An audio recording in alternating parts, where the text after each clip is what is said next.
ઔદ્યોગિક દ્રષ્ટિએ જોવા જઈએ તો ગાંધીધામને કચ્છ જિલ્લાના ઔદ્યોગિક વડુ મથક તરીકે ઓળખવામાં આવે છે અને ગાંધીધામ એટલે એક એવું શહેર કે જ્યાં પચરંગી પ્રજા વસવાટ કરી રહી છે। અહીં ઉદ્યોગોનો બહોળા પ્રમાણમાં વિકાસ થયો છે, તેના કારણે અન્ય રાજ્યના લોકો રોજગારી અર્થે અહીં આવીને વસ્યા છે। ત્યારે વાત કરીએ તો બિહાર, મધ્યપ્રદેશ, ઉત્તર પ્રદેશ સહિતના કેટલાય રાજ્યના લોકો ગાંધીધામમાં વસવાટ કરી રહ્યા છે। ત્યારે ગઈકાલે બિહાર દિવસ નિમિત્તે ગાંધીધામ મધ્યે એક ભારત શ્રેષ્ઠ ભારત અંતર્ગત બિહાર દિવસની ઉજવણી કરવામાં આવી હતી અને આ તકે બિહારના ભાજપના મુખ્ય બે કાર્યકર્તા જ્યારે છેલ્લા 2 દિવસથી કચ્છના પ્રવાસે છે, ત્યારે ગઈકાલે ગાંધીધામ મધ્યે એક બિહારી લોકોના સ્નેહ મિલન કાર્યક્રમનું આયોજન કરવામાં આવ્યું હતું। આ સાથે જ ભોજન પ્રસાદનું પણ આયોજન કરાયું હતું। ત્યારે અમારા કચ્છકારી ટીવી ન્યૂઝની ટીમ દ્વારા ભાજપના કચ્છ જિલ્લા પ્રમુખ દેવજીભાઈ વરચંદ સાથે વાતચીત કરવામાં આવી। ત્યારે તેમના દ્વારા જણાવવામાં આવ્યું કે નરેન્દ્રભાઈ મોદી દ્વારા જે એક સ્વપ્ન સેવવામાં આવ્યું છે કે એક ભારત શ્રેષ્ઠ ભારત, તે અંતર્ગત બિહાર દિવસની હાલ સમગ્ર ગુજરાત રાજ્યમાં ઉજવણી કરવામાં આવી રહી છે। ત્યારે આ તકે ગાંધીધામ મધ્યે દેવજીભાઈ વરચંદ સહિત ગાંધીધામના ધારાસભ્ય માલતીબેન મહેશ્વરી, કચ્છ જિલ્લા સાંસદ વિનોદભાઈ ચાવડા, રાજ્યના મંત્રી કુંવરજી હળપતિ સહિત બિહારના ભાજપના મુખ્ય બે કાર્યકર્તા ઉપસ્થિત રહ્યા હતા। सबसे पहले मैं गुजरात के इस पावन धरा को प्रणाम करता हूं और धन्यवाद देता हूं यहाँ की महान देवतुल जनता को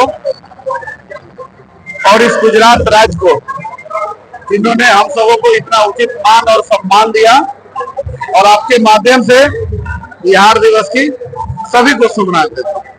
मैं भाव विभोर हो गया एकदम। मैं कल अपने घर में भी बोला कि हमें पता ही नहीं चला हम बिहार के पटना में नहीं है, हम गुजरात में। बहुत बहुत अच्छा। आप लोग के माध्यम से अपने आदरणीय देवतुल कच्छवासियों को अभिनंदन करता हूँ, वंदन और वंदन करता हूँ कि उन्होंने हम सभी एक लघु भारत के रूप में हम सबको इतना उचित सम्मान दिया। उनको हृदय से कोटि कोटि प्रणाम और अभिनंदन। विश्व की सबसे बड़ी पार्टी हमारी भारतीय जनता पार्टी है, जिसमें हम जैसे पूर्व सैनिक नौकरी में रहते हुए राष्ट्रवाद को देश सेवा के रूप में काम किए और नौकरी से आने के बाद राष्ट्रवाद के रूप में पार्टी के साथ जुड़ के काम कर रहे हैं। जय हिंद, जय भारत, जय बिहार, जय गुजरात। देखिए, ये एक भारत श्रेष्ठ भारत कार्यक्रम है और इसमें हम मानते हैं कि हमारा संपूर्ण भारत एक है और वो श्रेष्ठ तभी बनेगा जब हम सभी का सम्मान करेंगे, सभी के कार्यक्रमों में सभी के जो अच्छे तिथि हैं उनको मनाएंगे। तो आज बिहार दिवस है। 22 मार्च 1912 को बंगाल से अलग होकर बिहार अस्तित्व में आया था, तो इसलिए आज बिहार दिवस है। तो इसलिए हम बिहार दिवस बनाने के लिए कच्छ के बिहार भाइयों और भारतीय जनता पार्टी के अपने नेताओं के साथ हम बिहार से आए थे और आकर हमने यहाँ एक भारत श्रेष्ठ भारत के अंतर्गत बिहार दिवस मनाने का काम किया। गुजरात तो बहुत अच्छा इलाका है, बहुत सुंदर है। हमारे लिए तो बहुत 3 कारणों से बहुत आदरणीय है। एक तो ये मोहनदास करमचंद गांधी, महात्मा गांधी की धरती है। दूसरा, हमारे सबसे बड़े नेता, हमारे भारत को श्रेष्ठ बनाने वाले नेता, भारतीय जनता पार्टी के सबसे बड़े नेता, दुनिया के नेता नरेंद्र मोदी का जन्म स्थल है, तो हमारे लिए पूजनीय भी है। और हमारे बिहार के हजारों लोग यहाँ जीविका के लिए आए हैं, इसलिए ये गुजरात हमारे लिए पूजनीय है, आदरणीय है। हम आए हैं, मुझे बहुत अच्छा लगा है और लोगों ने सम्मान भी बहुत किया। कच्छ वालों से कहेंगे कि आप इस धरती से पर हैं, इस धरती के लिए अपना पसीना बहा रहे हैं और लोग आपको यश भी दे रहे हैं। तो बिहार के लोग जो कच्छ में हैं वो उस गौरव को बनाए रखें, कच्छ को बनाने में अपना योगदान देते रहें। लेकिन बिहार में उनकी जड़ है, इसलिए बिहार भी आए और बिहार भी आकर के वहां भी अपना योगदान देते रहें, तभी हमारा एक भारत श्रेष्ठ भारत बनेगा। आज बिहार स्थापना दिवस गांधीधाम मध्य જે નરેન્દ્રભાઈ મોદીજીની પરિકલ્પના છે એક ભારત શ્રેષ્ઠ ભારત, ભારત માતાને સૌથી ઉત્તરવટ રાખીને સમગ્ર રાજ્યોમાં એકબીજા સાથે મળીને એક ભારત શ્રેષ્ઠ ભારત બને એ દિશામાં બિહાર સ્થાપના દિવસે આપણે સૌને ખબર છે કે ગાંધીધામ એક લઘુ ભારત છે, જ્યાં ભારતભરના દરેક રાજ્યોમાંથી લોકો અહીં આવીને વસ્યા છે. ત્યારે બિહારના લોકો પણ જ્યારે અહીં વસ્યા છે ત્યારે બિહાર સ્થાપના દિવસે એમની સાથે હળીમળી ભારતીય જનતા પાર્ટીએ ખૂબ ઉત્સાહ અને ઉમંગ સાથે આજની સ્થાપના દિવસની ઉજવણી કરી.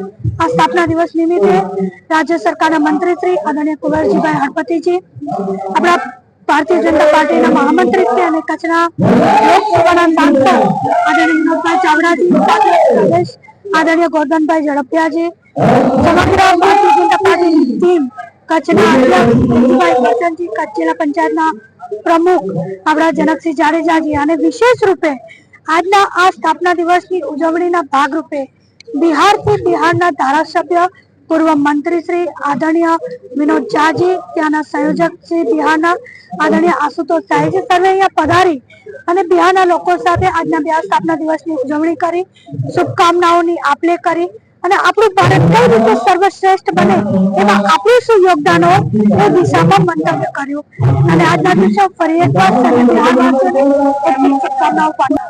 આજે ગાંધીધામमध्ये બિહાર દિવસ નિમિત્તે એક ભારત શ્રેષ્ઠ ભારતના નેજા હેઠળ જે પ્રકારે આખા ગુજરાતમાં જ્યાં જ્યાં બિહારી ભાઈઓ વસે છે ત્યાં આ પ્રકારે બિહાર દિવસ નિમિત્તે ઉજવણી કરવાનું ભારતીય જનતા પાર્ટી દ્વારા નક્કી થયું છે. એ નિમિત્તે બિહારથી ત્યાંના ધારાસભ્ય અને પૂર્વ મંત્રી શ્રી વિનોદ નારાયણ ઝા અને ત્યાંના સંગઠનના પ્રકોષ્ઠના અધ્યક્ષ શ્રી આશુતોષજી શાહી એ બંને કાર્યકર્તાઓ આજે 2 દિવસ ત્યાં કચ્છમાં એમનો પ્રવાસ છે. આજે ગાંધીધામ મધ્યે એ વિશાળ સંખ્યામાં એ પ્રકારનું સ્નેહ મિલનનું આયોજન એ ભોજન સાથે બધા બિહારી ભાઈઓ સાથે કરવામાં આવ્યું છે. એ કાર્યક્રમમાં આપણા ગુજરાત સરકારમાં મંત્રી સન્માનિત શ્રી કુંવરજી હળપતિજી, આપણા લોકપ્રિય સાંસદ અને પ્રદેશ ભાજપના મહામંત્રી સન્માનિત શ્રી વિનોદભાઈ, પ્રદેશ ભાજપના ઉપાધ્યક્ષ અને પૂર્વ ગૃહ રાજ્યમંત્રી શ્રી ગોરધનભાઈ ઝડપિયાજી અને બિહારથી આવેલા એ બંને કાર્યકર્તાઓ, અમારા સ્થાનિક ધારાસભ્ય બેન શ્રી માલતીબેન, અમારા જિલ્લા પંચાયતના અધ્યક્ષ અમારા જનકસિંહ, સૌ કાર્યકર્તાઓની હાજરીમાં ખૂબ સારી રીતે એક મોટો કાર્યક્રમ અત્યારે થયો છે અને એ બિહારથી આવેલા લોકોનું અભિવાદન કરવામાં આવ્યું છે. સૌ સાથે મળીને એક ભારત શ્રેષ્ઠ ભારત બને એના માટે પ્રયત્ન કરવાનો એક સંકલ્પ આ કાર્યક્રમ દ્વારા થયો છે.